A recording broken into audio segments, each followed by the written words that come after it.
একটা কিছু কাজ এলে ওয়েট করি আরও 10টা কাজ কখন আসবে, দিয়ে সব কটা কাজ একসঙ্গে মেটাবো। এরকম এক গুচ্ছের কাজ নিয়ে আমি আর রুস্মিতা আমার রুমমেট যাচ্ছি এসপ্ল্যানেড। হ্যাঁ, ইটস মি তানিয়া। আর এখন আমরা দাঁড়িয়ে আছি মাঝ রাস্তায় বাস ধরার জন্য। খুব বেশি টাইম লাগে না বাসে, ওই 15 মিনিটের মতো। মেট্রোতেও আসা যায়, কিন্তু বাসে বেশি সুবিধা হয়। মেট্রো ধরতে গেলে আবার আমাদেরকে অনেকটা হাঁটতেও হতো, তারপরে মেট্রো ধরতে হতো। প্রথমে আমরা গেছিলাম স্টাইল বাজারে। জামা কাপড় কিন্তু এমনিতে কিছু কেনার ছিল না, তাও আর কি ওই যেটা ভাল লাগছিল একটু পরে পরে দেখছিলাম, যদি বাই চান্স কিছু মনে ধরে যায় আর কি। জিন্সগুলো দেখলেই মনে হয় আমারও হয়তো একটা কেনার দরকার। যাই হোক, আর অস্মিতা এখানে ঘুরেই যাচ্ছিল, ও কী দেখবে ও নিজেও বুঝতে পারছিল না।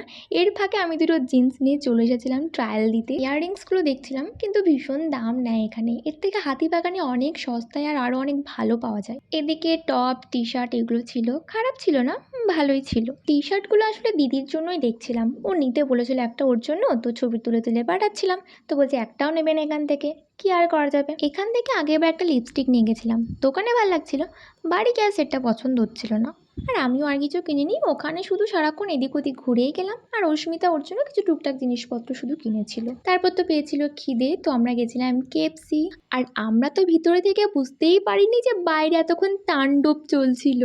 এত ঝড় বৃষ্টি হয়ে গেছে টেরও পাইনি।